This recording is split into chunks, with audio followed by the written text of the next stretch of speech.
Hi, everyone, and welcome to Monday Lunch Live. This is Laura, and I'm joined today by my great friend, Tracie Agnew. And Tracie is also known as Heritage Birthing, or has been in the past. Some of you might know that name from your Young Living family tree.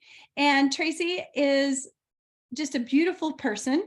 She is a wife, she's a mom, she's a grandmother, and she is one person that I love to go to when I have questions about babies and pregnancy, because of her background in midwifery. And also just, you heard earlier that she's a mom and a grandma.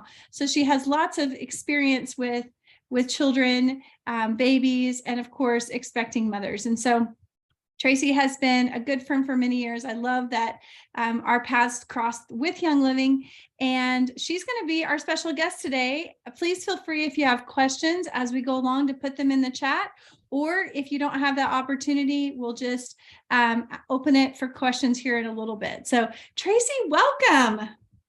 Thank you so much. I always love talking about pregnancy and birth and babies. They're just so fun. And even though I'm not actively serving, except for grandbabies, which there are no none, I have to put this disclaimer, there are none coming at the moment. Anyway, I just love talking about it because it has been my life for a very long time. I love that. Well, tell us a little bit about your family. I mean, it's not an average size family. So I think people are always excited to hear about moms and your the age. You have kids that are adults, but there's a lot of age there. And so you have had experience with having older kids and little kids at the same time too. So there's a lot of wisdom in your life. So I have to start off with saying that I'm number 7 of 9, and my aunt also had 9 children. And so just between my mom and my aunt, there were 18 of us. And so I was always around a lot of people. And so I loved that. So when I grew up, I always wanted a lot of children. So God blessed me to be able to keep 5 children. I raised them, and I did home educate as well. I did not home birth them, but I did have them naturally in a birthing center. And most of the time, the doctors never made it. So that was pretty awesome. Or if they did, it was right as it was, they were just there to go, I caught the baby. So anyway, I was very blessed at a very young age. When I was 17, my term paper that I wrote was about the effects of drugs on the unborn baby. And so I knew then, that babies were my passion. And so I just started learning. And with my first pregnancy, I went to a natural childbirth class that was not how to have your baby at the hospital type of childbirth education.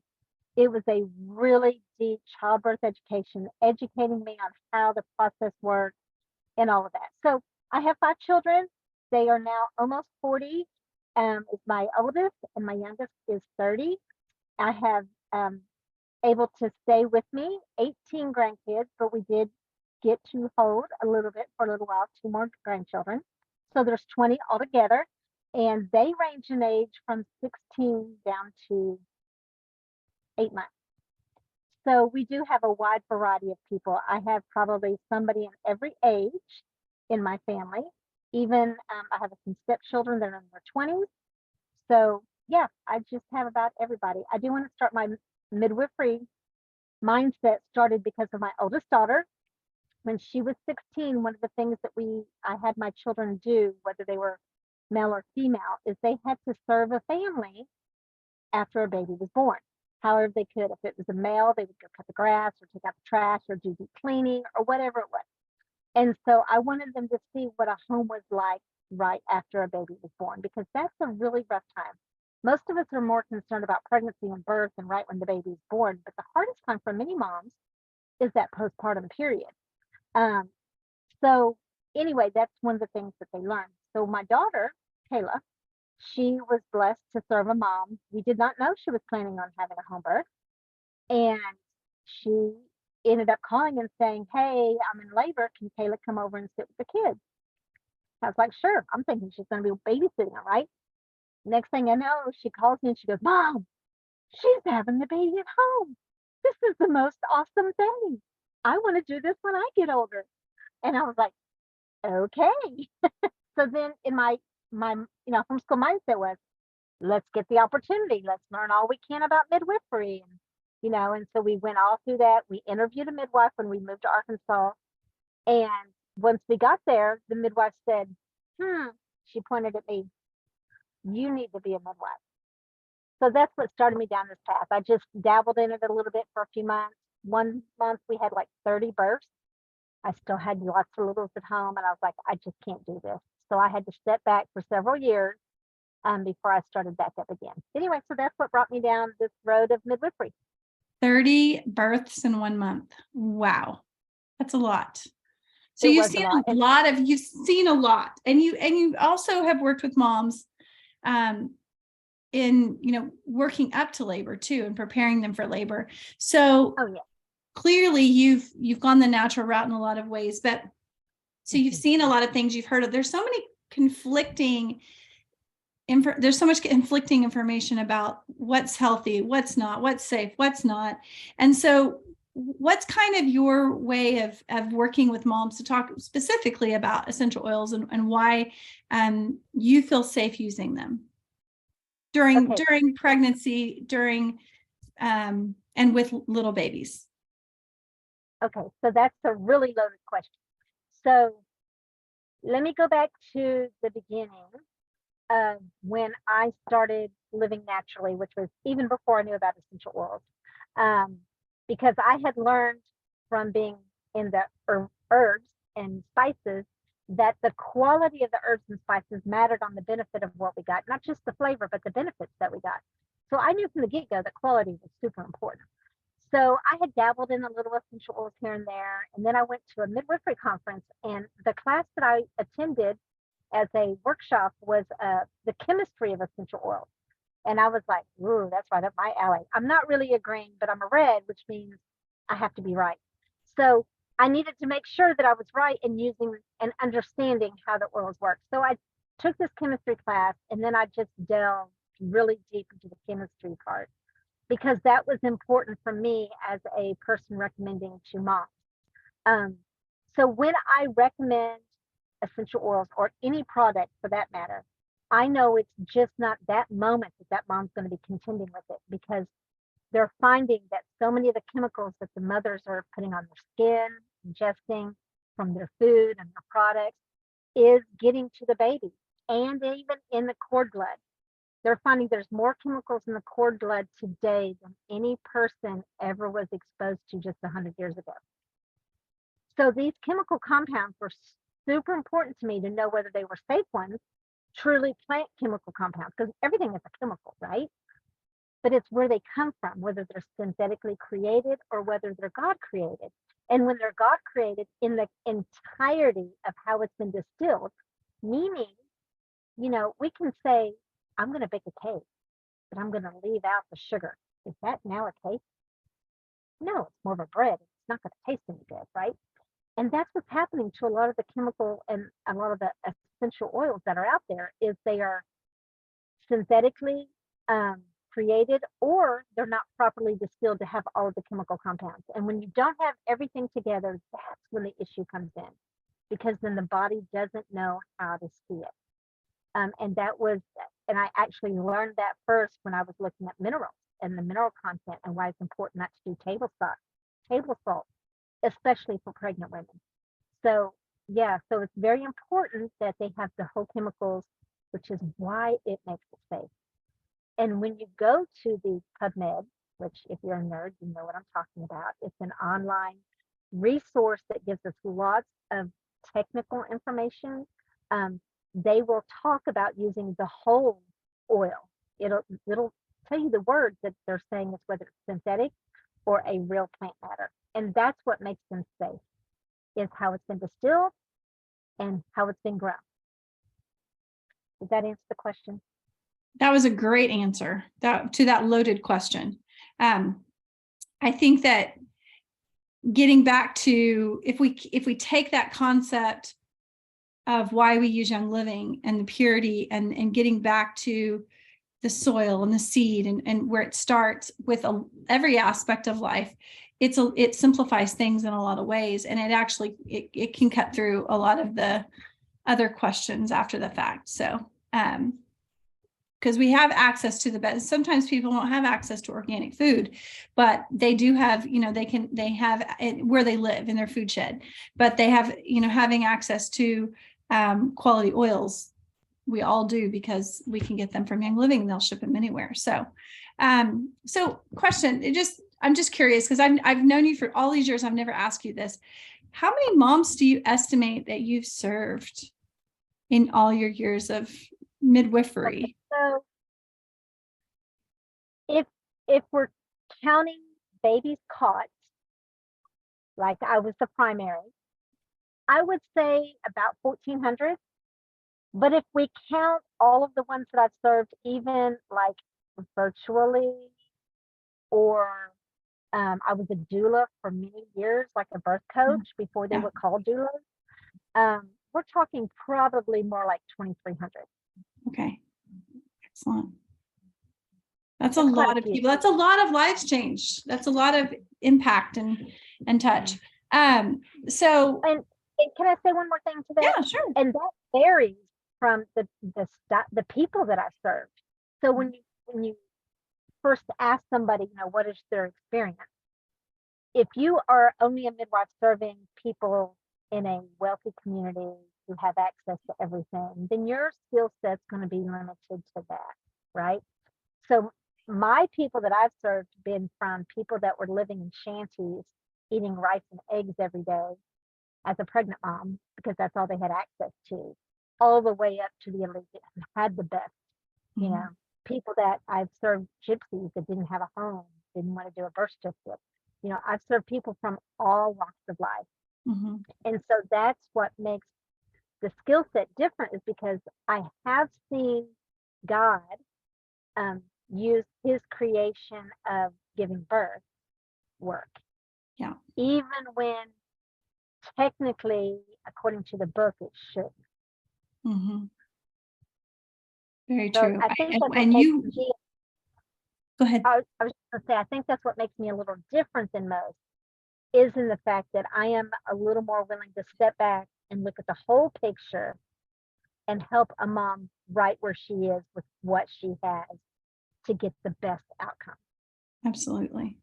Absolutely. Well, and you were there for me whenever I was going through a pregnancy loss. And so it's a bigger picture, like babies caught, moms, families served. That's a different, those are different things. So, but it all goes back to the heart of what it means to serve and to love. And you do it so well. You do it so well. One thing that we're going to switch gears a little bit and kind of go back into more kind of essential oil type questions, because again, there's so much conflicting information out there that people get confused. And then we had a conversation about this one time, being able to use the oils during pregnancy and their efficacy and the safety is a story, but then also during labor and delivery.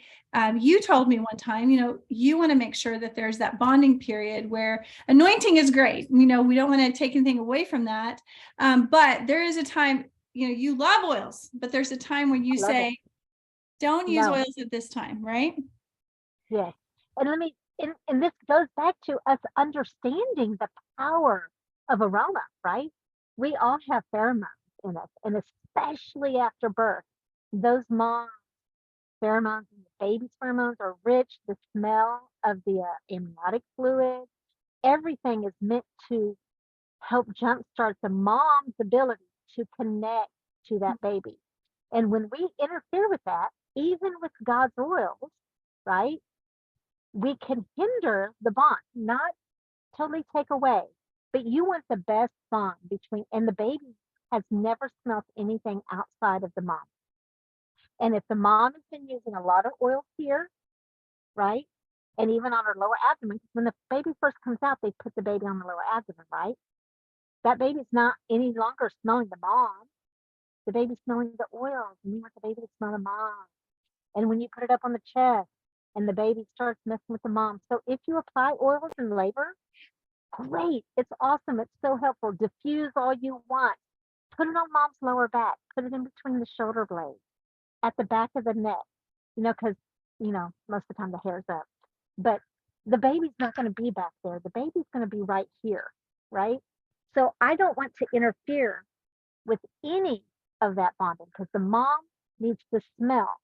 You all do this, right? Anytime you pick up a baby, especially a newborn, the first thing you do is you pick up that baby and you snuggle that nose right up against that baby's head and its neck, and you're just going, oh, it smells so good, right? And that's what we want the mom to do. We also want the baby to do that. And that first smell, that first hour, 2 hours, is going to be so important to help the breastfeeding, the milk to come in, and so much more. The bonding is just awesome. So, and I also want to mention something. Oops, okay, so I accidentally pushed something. About labor and delivery, which I will be a little different than a lot of people. I know you didn't have this in your list of questions, but I do have to say this because I get asked this a lot. What can I do to induce labor? You don't. You leave labor alone. What can I do to make labor better? You nourish yourself. You do the emotional work. Well, do I need to do all of these oils to help prep my uterus? Is your uterus having a problem? Is there a problem? No. So when the first interference that we have for a healthy labor is when a mom thinks there's something wrong that needs fixed. And if I have to do XYZ to make labor be better, that means there must be something wrong with it. There must be something that's going to go wrong. That means we've heard stories. That means we have this and that, the other. I have had extremely quick births, and I didn't have to use any oils on my mamas because the mamas are healthy. When a mom is healthy, when a mom is well nourished, when the mom has movement, when the mom has done the emotional work, she doesn't need help inducing or getting labor going. And maybe, just maybe, I've heard this before, labor stalls. I need to do something to get labor going again. Did it stall, or did the mom just need to take a nap? We try to rush things because of our understanding of how birth is. Now, having said that, I will understand that most women have their babies in a situation where they are being managed. If you do that, start with diffusing on it. Start with that. And then follow the guidelines in things like Gentle Baby book. She has a lot of things, but that book was written mainly, yes, mainly for women who are having their babies in a situation where they are going to be managed. But I deal with mamas who want a unhindered birth. So that's the difference in those two things. If you ask me what to do, I'm going to tell you don't do anything.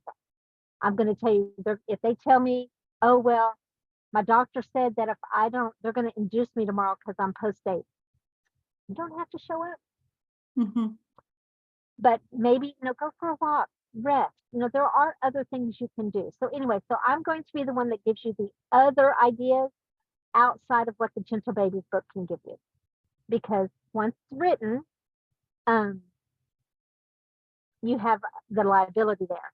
So a lot of the things that are helpful will probably not be written down anywhere. Yeah, I hear that. Well, and I think that that's something that it's also the mindset when we are coming from a traditional, the way a lot of us were raised and a lot of our belief systems were not in this framework of choosing for ourselves from a medical perspective. And still today, that becomes, that's a conversation we're having. But to be able to, I love the way you talked about using oils all throughout pregnancy, having health, having movement, having nourishing foods, giving yourself, you're growing a human, giving yourself rest, but doing the emotional work too. That's not something that starts when you start having contractions. That's from the beginning. So being able to take care of your body in that special time. And then when you're using like you said, using your oils during labor, it's nothing new. It's not like you're reintroducing something that you haven't, it's not a part of your process. And also just when things, we all want things we have in our minds, we dream, we envision the things. And if something is different, then instead of following the cues in our body, a lot of times we want to recorrect, like, oh, it must be wrong, so we have to do something different. And I like what you said about, if there must be something wrong with me. And what do we deal with then after, women have dealt with postpartum depression and all these things because of interference, or the dream didn't happen, or whatever, all the different things that go into it. And then just all the way that they're not taking care of themselves emotionally, the postpartum, then it becomes this beautiful time, becomes such a challenge. So not that it shouldn't be a challenge. I mean, it isn't a challenge to bring a new life in. I mean, you know what I'm saying? The challenge is exacerbated whenever we don't keep that process of emotional health, of movement, of nourishing ourselves. And I think you do a really amazing job of communicating that to your moms. So a couple of things there. People write me with good intentions, and they'll say, Tracie, my neighbor's friend's daughter is going into labor. What oils can I bring for them to use? And I'll say, don't give them anything that they have not already used. And they're like, well, why? Because oils are emotional. And the absolute last thing that a pregnant in labor mom needs is to have an emotional release that she doesn't understand what's going on because she's new to oils. Does that make sense? Now, you can put lavender in the diffuser because it's calming. But other than that, you don't want to be doing, relief, all of the other emotional oils, because it can bring an emotional release. Yeah. So the second thing I wanted to say is, I can honestly tell you that birth is more emotional than it is physical. Labor, delivery, and birth. Because if you can work on, and I'm going to be very straightforward, so I'm going to say this well, the same hormones that got the baby in there, the happy, loved, cared for, built up, and then the climax, emotions and hormones, are the exact hormones that get that baby out. And for a woman to have those hormones getting the baby in there, right? And everybody understands what I'm talking about, right? For those hormones to be the peak, she has to feel safe and loved and supported to get it in, to get the baby in there, and to get the baby out. So if we work on our emotions, right, the birth almost always goes so much better. I love that. It's beautiful. That's beautiful. Oxytocin, all oxytocin. You can. All oxytocin.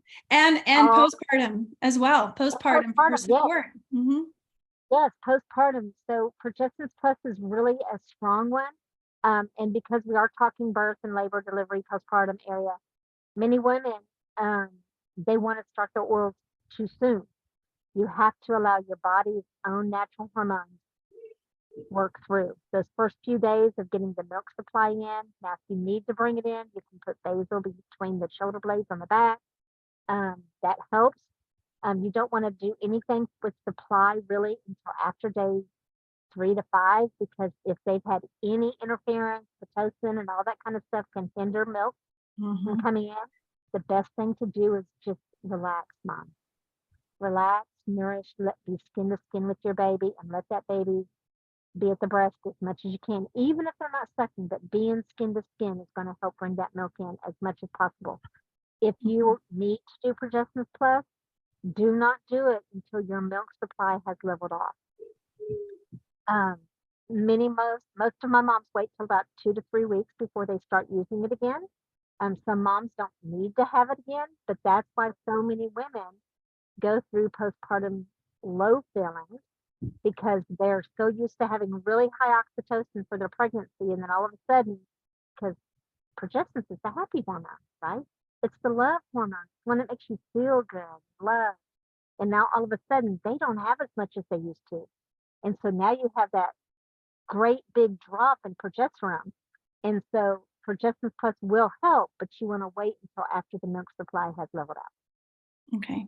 Good advice. Very good. So what about,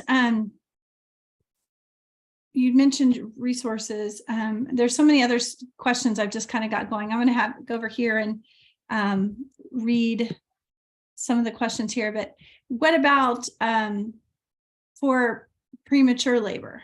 What, when things, when you know, ideally mom's feeling all the emotions that got the baby in there, but if she's not supported, if she's not in that place, or if premature labor happens, if she is healthy and she's doing all these things, and premature labor starts to happen, what kind of things do you, how do you encourage us to help those people in our lives?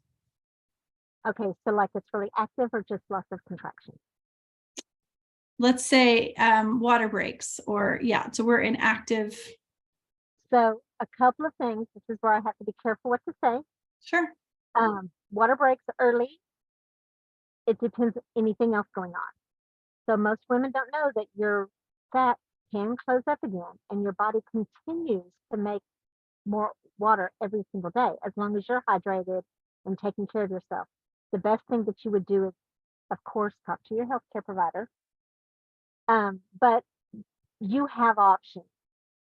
As long as you're healthy and you don't have risk factors, if you be bed rest, be careful, don't pick up stuff, your body will continue and it can heal. It depends on how much your water breaks. Is it leaking? Is it gushing? That one is so super.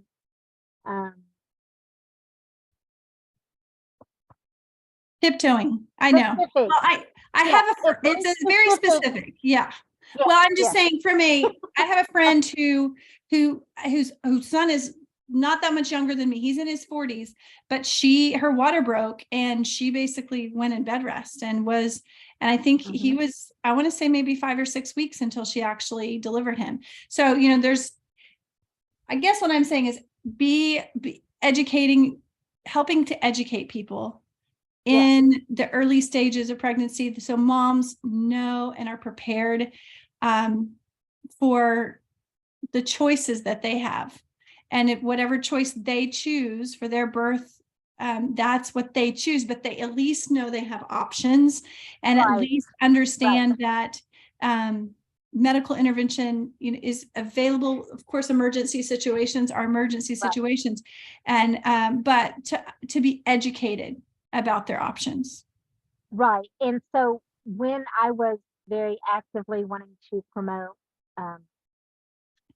my tagline was, you have options. The problem is we don't know that. And like your friend, I know many moms who their water broke.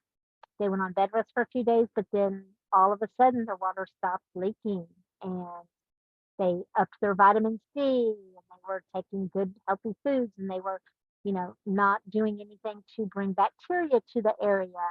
And they were watching the baby's heartbeat and activity and doing kick count, and everything was fine. And we're talking for weeks, a couple of months. I've had early people's labor, water break very early on. But they knew the rest of the story was okay to sit back and watch. There wasn't any imminent danger to mom, baby, because the other issues are going on. Now, again, very situational as to what is the best thing, but definitely educate yourself. Definitely surround yourself with people who are willing to step back and say, let's take a breath. Let's really assess the situation. Where does your faith lie, right? How in tune with your body and your baby are you? What fear do you have right now? And let's address that specific fear, because our emotions drive our physical actions. So once you start addressing all of those things, and then you have an issue that comes up, these types of things are things that I talked with my clients. Look, and I'm going to be very straightforward. Not every pregnancy ends up with a healthy baby. And that's the reality of this world, whether we are believers, whether we eat all organic. Unfortunately, we live in a fallen world, and that is the hardest part of this particular is to help moms to see just because you got those 2 lines on a test doesn't mean in 9 to 10 months you're going to get a baby in your arm. And I don't mean to sound cold, but it's hard.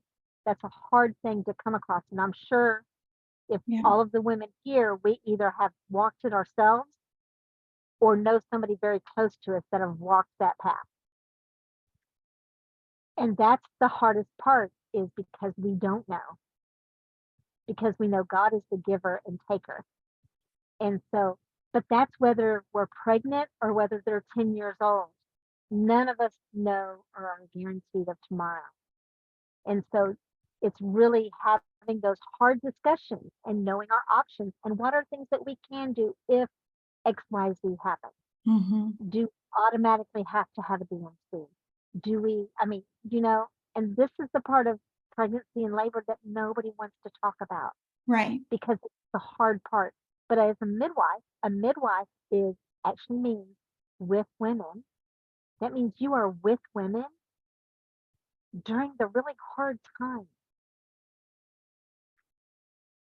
And that's hard because you can't bring in your emotional to those women because they have enough as it is. Your job is to go and help carry with them. And as believers, can you still hear me? Because my thing just beat. Mm-hmm. Okay. As for me, as someone who walks with women, I want to make sure that I am only sharing Christ with those women during that time. And as you, as women who have a heart for mom, babies, all that, that's why you're on this call, that's why you're listening to this, is to make sure that when you go in to serving any mom, that you don't have any expectations, that your expectations are given to the Lord and you're just there to love them. Love them where they are. Mm-hmm. If they ask for education, give what you know and just say this is an option, right? And definitely when they ask, pray, anoint, and use oil. I love it. That's beautiful. So, With women, that's what we want to be, is be there for. That's what community is, though. So we're there with the rejoicing and we're there with the sorrow, and that's what. If we were always on the mountaintops, then we would not. It would not be mountaintops. It would be a plain. So we walk through the valleys and we walk through. We climb mountains with others, but we fear no evil in the valley. right. We So, would know joy if we did not have suffering. amen. If we I'm didn't have I'm so grateful for this time. I know you are in a hot car and I don't want you to swelter any longer in Mississippi, but I thank you so much. And as we're kind of wrapping things up, as we're looking for, I'm going to read some questions if they're sending over here, but just from a nutritional standpoint, we talked about oils, but I know Ningxia Red plays a huge part in overall health during pregnancy. Would you kind of talk through, just as I'm waiting to look at questions, what other Young Living, maybe nutritional products that you highly recommend for moms and both during pregnancy and postpartum? Okay, so definitely Ningxia Red. We actually have a saying in my midwifery world of a Ningxia Red placenta. You can tell a huge difference in the placentas of the moms who drink Ningxia Red daily. It's real. I also do placenta encapsulation. So long story, all that to say, I've examined a lot of placentas, okay? And I can always tell a difference. If their budget allows, I definitely love, totally not blank, our vitamins.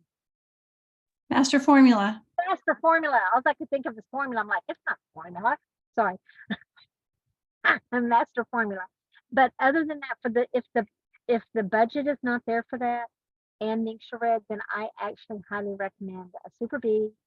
And most of my women can do one of the Super Bs instead of two. Now, I know 2 is recommended, but we're talking for people on a budget. At least a Super B and multigreens. Multigreens are amazing. And now that we have Ningxia greens, whichever one they would prefer for themselves. I know they're a little different, but they both have really great ingredients in it, nutritionally. And I'm also really big on making sure minerals are huge, because if a mom is mineral deficient, there's I can talk about babies or anything without talking about minerals. Mhm. We have so many enzymatic things that go on when we're pregnant that we need to have minerals, and you need to replace it. And it's not just magnesium, it's minerals in general. I love mineral essence, and that's the hardest thing for many moms to be able to take, because it is so powerfully flavored, that it's difficult for them to get it in. So I actually have them rub it on their legs behind their knees, because it can kind of be sticky, or on their lower back where they won't feel it. And most of them get it built up to a place to where they can take it. But beginning pregnancy, it's so hard. And that's where they get their electrolytes out of balance and their minerals. So I really like mineral essence, multigreen, or Ningxia green, super B. You don't necessarily need super B if you have master formula and Ningxia red. Love Um, it. Mhm. I actually have one mom that I've served with almost all of her pregnancies except her last one. And her first one, I didn't get there till late in pregnancy. And then she was, I don't want to say anti-oils, but she was allergic to oils. And, with each pregnancy, I got more and more nutrition into her with the supplements that we had. And the difference in her later pregnancies and the early pregnancies and the health of the babies afterwards has been miraculous. So it I matters. It makes a difference. In the same mom and same dad, so we're talking the same genetics. Yeah. Well, and I will tell Mhm. you that I know the placenta, Ningxia placenta is real. Both my sister-in-laws had, I didn't have Ningxia red with my pregnancy, but I can tell you that that's a real thing with both my sister-in-laws. Their midwife and doctor had commented on it, how it looks. So it's a very real thing. And I will tell you too, just as a personal story, you helped me with bleeding. So those of you, multigreens is phenomenal. Ningxia red and multigreens, if postpartum, those are two really good. Again, continuing to nourish that body. You're still producing milk and healing your body, giving yourself time and the emotional time to heal. So wow, I'm gonna look. There really weren't any questions. Everyone was just going, wow, this is so great. And of course, Dominic said that's so wise to have your kids get hands-on experience serving at that time, meaning when moms had just had babies with other families. I know, I love that idea. And then of course the bonding, Adelina commented on the bonding about and the importance of making sure that you get that baby smell and the baby gets the mom smell. So did you have anything else to add? I think you covered it so much. I do, but really goes back to this in our world today. Okay, I'm going to get on a soapbox for a moment, but this is why I think that I really started to really wanting to create that bond between a mom and a baby, because I've worked in the church almost all of my life. And I started with the teenagers, and I saw the disconnect between the teenagers and the parents. And I was like, man, maybe I just need to serve a younger age. So I started doing like the middle school, and I still saw the huge disconnect and not being able to connect well with their families. I'm very family oriented. If you know me, I'm very family oriented. And so I just started going down, down, down, and down until I started serving the nursery. And I realized that even the babies weren't bonded with their parents. And so me being the red, thinking there's got to be something wrong. What can I do to fix it? So then I became a green. And I started going to the research, and they showed that so many babies for such a long period of time are immediately whisked away from mom, and their stuff wiped off of them before, and then brought back to mom all nice and clean.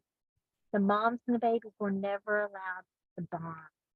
And the science that shows that first hour afterwards, that aroma, and when I started getting into the aromas of essential oils and understanding all the science behind our smell and our connection with other people.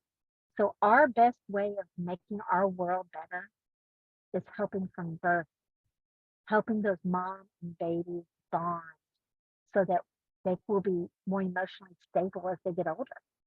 Yes, there are things we can do if they don't get that, and that's a whole nother class of emotional release.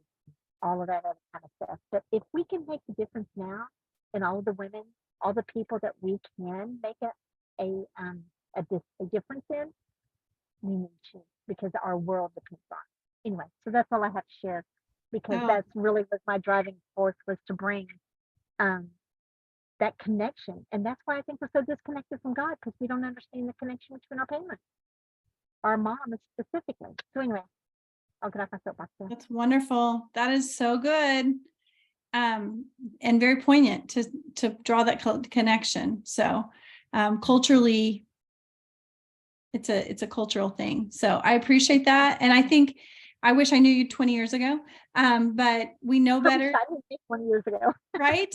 We know better, we do better, right? We know Yeah. better, we do better. So Yeah. our next generation and each generation after, that our ceiling becomes their floor. And so, so I appreciate your time. Thank you so much. You have a beautiful family. Yes, go ahead. Go ahead. That's why my name, Heritage Birthing, Heritage Living, because we need to live the heritage that he has for us, and that's to be connected to him. Okay, yeah, that's all. I'll be quiet. I can talk forever. You're fine. I would love to talk forever. I just don't know what the little blessings I have are doing on the other side of the door. So That's okay.